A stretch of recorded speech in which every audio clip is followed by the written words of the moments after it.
Good morning, everybody, and welcome to Recovery Classroom. My name is Drew. I am an alcoholic, and today I'm a recovering alcoholic, and I cannot be any more grateful. I woke up a year ago on this day, thinking that it was just going to be another normal day.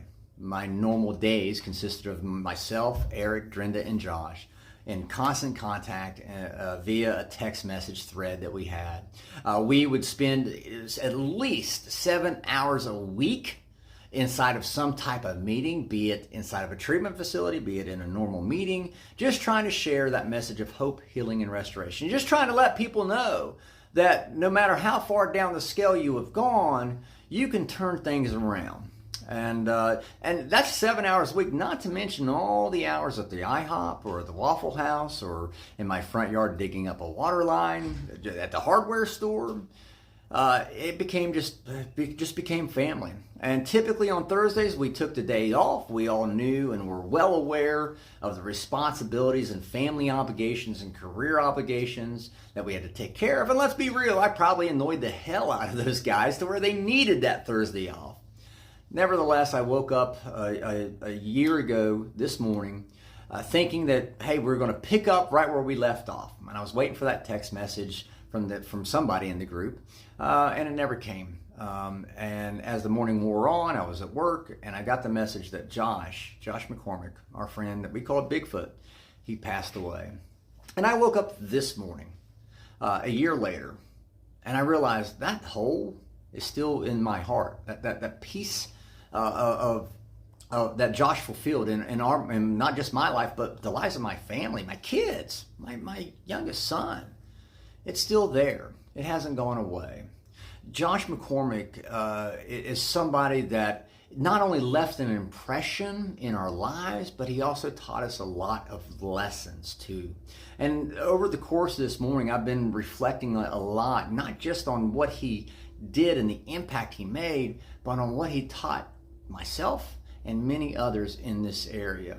Josh was a big lover of Bigfoot. He and I would sit and argue and debate over Bigfoot, and he would tell me about all the different tribes of Bigfoot, all the different geographical locations where these different tribes would live, and I would argue with him to no avail. I would argue with him and say, you have no conclusive, tangible proof, no tangible evidence that any of this is even real. And I would try to rationalize and debate him, and he'd look at me and say, yep, you're right, you know what? But there's no proof or tangible evidence of recovery, but yet here we are. And he was always right. I'm glad he was right.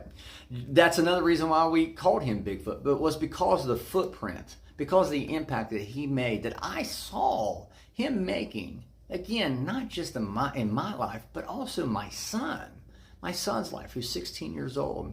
And I remember that day vividly. My son called me from school on his lunch because he heard that Josh had passed away. And he's like, Dad, please tell me it's not true. And yet I, myself at that time, was just coming to the realization that it indeed was. Josh taught a lot of people a lot of valuable lessons. The most important lesson, I think, that I can say that he taught was the fact that a drug addict who never thought recovery was possible, from Greenbrier County, West Virginia, on the opposite end of the state, could turn his life around, so much so that he became a beacon of light. He became a lasting inspiration and source of hope for others. He got to set the example and show the example. He got to be that tangible proof to you, to me, and to many other people that recovery was possible. And I remember one day we were coming out of a treatment facility where we had been involved in a meeting, and he looked at me and he taught me probably one of the most valuable lessons. Up until that point, in my personal recovery, I always thought of it as my recovery depends upon me working with somebody else. Be it through sponsorship, be it through just one-on-one conversations. And so I would look at other people in the program and I would see them through that selfish perspective, admittedly, that selfish perspective of they're helping me stay sober. But he looked at me and Eric that day and he said, I don't know what I would do if you two ever went back out. And that's when I realized it was a two-way street. Not only was I counting on him to help keep me sober, but he was counting on me, on Eric, on Drenda, to keep him sober as well. Josh McCormick, our friend that we will forever know him as Bigfoot, I can't begin to tell you just the sheer size of his footprint that he left on our community. People, we still talk about him on a regular basis in all the meetings that we host and we conduct. Because that's the difference, that somebody who would tell you with his own eyes, with his own mouth, tell you, hey, I'm never going to amount to anything. That he is a prime, living, breathing, talking, walking example, tangible proof that recovery is possible. He proved it to us day in and day out, and that's the same thing that we want to share with you and those of you who may be struggling with alcohol or drug addiction. We know a guy. We still believe in his legend of Bigfoot.